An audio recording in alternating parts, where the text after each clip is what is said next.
യേശുവിൽ പ്രിയപ്പെട്ടവരെ, ഈശോ 12 ശിഷ്യന്മാരെ തൻ്റെ കൂടെ ആയിരിക്കാനും പിന്നീട് ലോകമെമ്പാടും അയക്കപ്പെട്ട് ദൈവരാജ്യം പ്രഘോഷിക്കുവാനുമൊക്കെയായി തിരഞ്ഞെടുക്കുന്നതിന് മുമ്പ് രാത്രി മുഴുവനും പിതാവായ ദൈവത്തോട് പ്രാർത്ഥിച്ചു എന്ന് വചനം പറയുന്നു.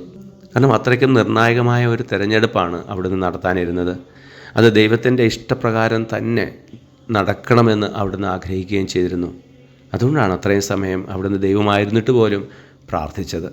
നമ്മുടെയൊക്കെ ജീവിതത്തിൽ നിർണായകമായ വലിയ തീരുമാനങ്ങൾ നമ്മൾ എടുക്കുമ്പോൾ, വലിയ തിരഞ്ഞെടുപ്പുകൾ നമ്മൾ നടത്തുമ്പോൾ നീണ്ട പ്രാർത്ഥന നമുക്ക് ആവശ്യമുണ്ട്. ദൈവത്തിൻ്റെ ഇഷ്ടമനുസരിച്ച് തന്നെയാണോ നാം എടുക്കുന്ന തീരുമാനമെന്ന് നമ്മൾ വിവേചിച്ചറിയണം. അതിനുവേണ്ടി കാത്തിരുന്ന് വേണം തീരുമാനമെടുക്കുവാൻ.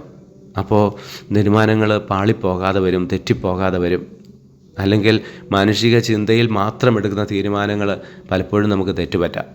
രാത്രി മുഴുവൻ പ്രാർത്ഥിച്ചിട്ടും 12 ശിഷ്യന്മാരെ ഈശോ തിരഞ്ഞെടുത്തിട്ട് ഒരാൾ ഈശോയെ ഒറ്റിക്കൊടുത്തല്ലോ എന്ന് നമ്മൾ ചിലപ്പോൾ ചിന്തിച്ചെന്ന് വരാം. അത് ദൈവത്തിൻ്റെ പദ്ധതിയുടെ ഭാഗമായിരുന്നു. തിരുവെഴുത്തുകൾ നിറവേറപ്പെടാനാണ് അങ്ങനെ ഈശോയെ യൂദാസ് ഒറ്റിക്കൊടുത്തത്. അതുകൊണ്ട് അവിടുന്ന് പീഡകൾ സഹിച്ച് മരിച്ച് നമുക്ക് രക്ഷ നേടിത്തന്നു. ഒത്തിരി പ്രാർത്ഥിച്ച് പിതാവിൻ്റെ ഇഷ്ടമനുസരിച്ച് മാത്രം തീരുമാനങ്ങൾ എടുക്കാൻ നമുക്ക് ശ്രമിക്കാം.